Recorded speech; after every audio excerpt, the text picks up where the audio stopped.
Let's go on to the men's. We got to start Djokovic and Federer. Federer loses a set, unlike him. Nadal sitting on his own on the other side. Anyone break into them top three? Yeah, so I don't think that they will, sadly. Again, we talked about this with Wellcapper on the show last time. Everybody, I think, instinctively at this point just wants something different to happen. But it probably is going to be one of the big three, and it's probably going to be Nadal and Djokovic would be my guess, making the final. So I think Federer is the one that's looked the most vulnerable comfortably, both because the US Open is not really, it's never been his best event. It tends to be a bit slower than than Australian and Wimbledon, and Federer is always best in the quicker events. And I think also it's really hard to underestimate how much heartbreak he might be still dealing with from Wimbledon. I mean, this is Federer, so you never really know quite how he's feeling. But to be I said this last time, to be the first man since 1948 to have match points in the Wimbledon final and lose is horrible. So, yeah, to me, I think he's the one that's the most opposable of the big three. I wouldn't really want to go against the other two, especially not with the players that were being offered at the minute. Okay, Snize, when we look at these, the men's, you obviously mentioned the top three. Who is the best, or who is going to break into that top three and create the upset? Who's the next man up? So yeah, as James has said, that we really just have had such a long period now of complete and utter dominance by the big three or the big four when Andy Murray was fit. And it's really just been extremely tough for any of the new next-gen players to really break in. Alexander Zverev was one. He was hailed as the new big thing who was going to win and contend for major tournaments. He's just not been able to deal with it. Stefanos Tsitsipas is another one. He's not been able to either. Dominic Thiem, a bit older, has been able to compete really well at Roland Garros, not really anywhere else.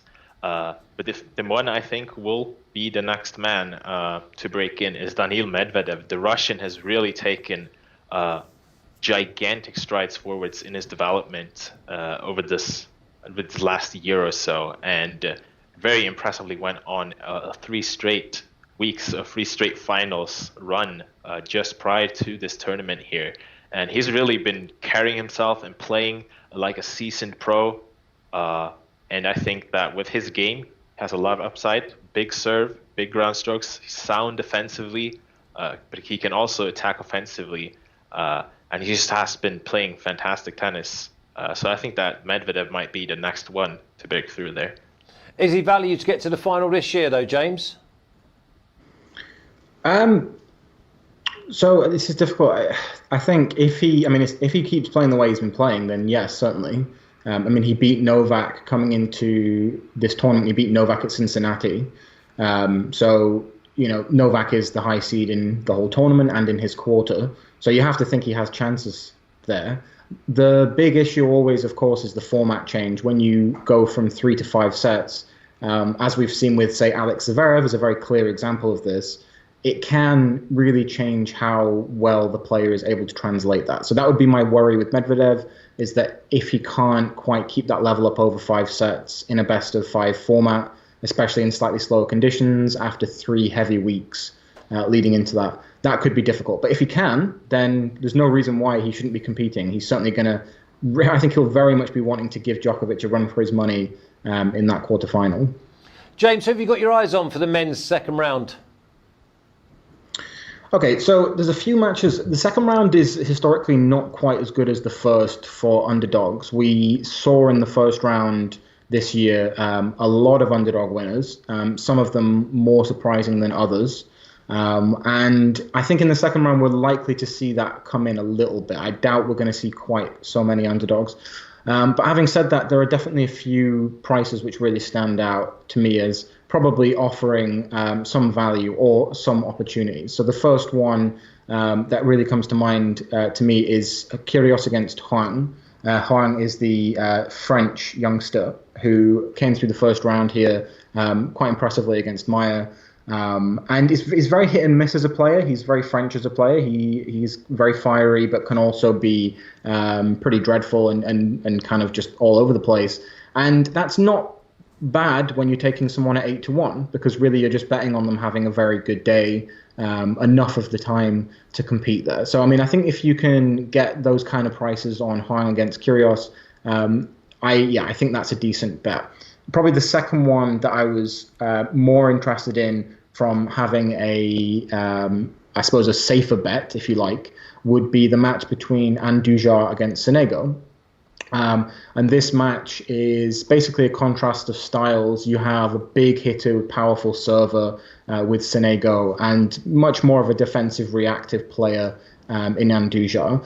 And I think typically, I can see why they've got Sonego quite short here. They've got him at 1.4, which I was surprised to see after having watched Andujar playing his first round. He was very impressive against Edmund. I feel like he is not. He's being judged here on not old stats, but he's having a bit of a lag, because I think he's clearly been better on recent times on hard courts than these odds are implying, and he's 3.5. But I think given how consistently Sonego has managed to win his matches when he's the favorite and when he generally should be winning the matches, I'm more inclined to take the overline in this match, because I think even if he does lose, I think it's very likely that he will lose in over the line.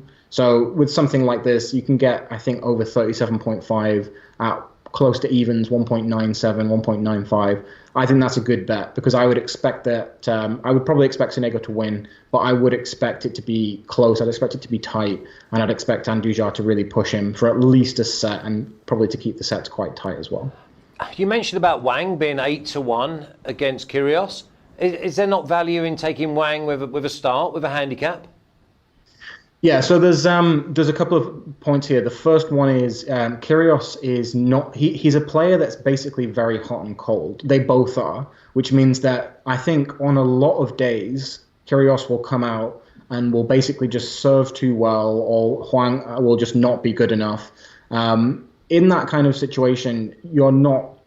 The bet, if you take a bet on, say, over sets or the game's handicap or something like that, you look a bit silly, and more importantly, it defeats the point of the bet, which is generally that you think it's very consistently going to play out in a certain way. Whereas in this context, I don't consistently think it's going to play out in a certain way. I just think that it's very unlikely to me that 8-1 doesn't offer value. I think that's too long. I think Kyrgios is likely to have a bad day or hang a very good day. I mean, he's got a lot of upside, so he could just have a very good day. He beat Verdasco at the French Open priced at, I think, 7 earlier this year. So he has the game to beat these top guys. It just depends on whether or not he can bring it together on the day. So I'm more comfortable with the longer odds. Snize, you mentioned Medvedev. You've said I think you said it was under 26.5. What other ones have you got for me? Correct. So moving on to matches that are being played tomorrow. I've been looking at one in particular, and it's Fernando Verdasco versus Hyung Shung. And Hyung Shung may be a familiar name for a few of you, because he was a really, really big player not too long ago, just about a year ago, actually. The 23-year-old won the ATP, the newly inaugurated tournament, ATP Next Gen Finals in 2017, and he made it all the way to the Australian Open semifinals in January of 2018, losing to Roger Federer there. He peaked at world number 19, but has since gone off the rail completely with extreme back injuries. He's had a lot of problems, been off tour a lot. He's recently just come back from a 6-month absence, and he's played a couple of challengers. He won the Chengdu Challenger now in China, but he hasn't really been tested. He has faced mostly mid-level challenger tennis level opposition. And he really struggled badly, I think, against Ernesto Escobedo, who is another one of those mid-tier challenger players when it comes to his level. He had to take the full 5 sets to come through there in the first round. And it's just clear that he just still isn't back to the level he was at before all these back problems. Fernando Verdasco, on the other hand, isn't really at its best on hard court, doesn't have great hard court form, I wouldn't say, and he may be 35 years old.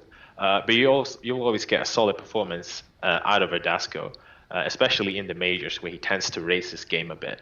So yeah, Shung is just still far from his peak level, and still the veteran Verdasco is priced at a very generous 2.15 in my mind. He shouldn't be this big of an underdog with a 23-year-old struggling and still far from his best. So I went with Verdasco to win there.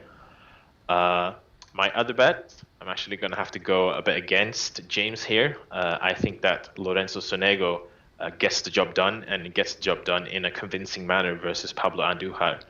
He's one of the most extreme clay court specialists on tour. Though he's ranked world number 62, almost all of those points exclusively come from the red dirt. The 33-year-old, he has a 38-83 losing record on hard courts throughout his career, and he's gone 7-24 over the last 5 years on the surface. He's never made it beyond round 2 at this tournament in 7 attempts, and I think that though he did play well, his win in round 1 of Cal Edmund was mostly down to the Brit being absolutely horrid and woeful and playing well below his best. If he was playing at his peak level, that would have been a match he should have won quite convincingly. Lorenzo Sonego, on the other hand, he's been ascending steadily this year. He's also at his best on clay, but he has shown that he can translate well to other surfaces. He won the grass title in Antalya, Turkey this year. And he has a big game, a big serve, powerful ground strokes that I think they can translate well to hard courts. He also won the only meeting, or they have two, but the only meeting this year between these two on clay, and he won it 6-3, 6-2 extremely convincingly.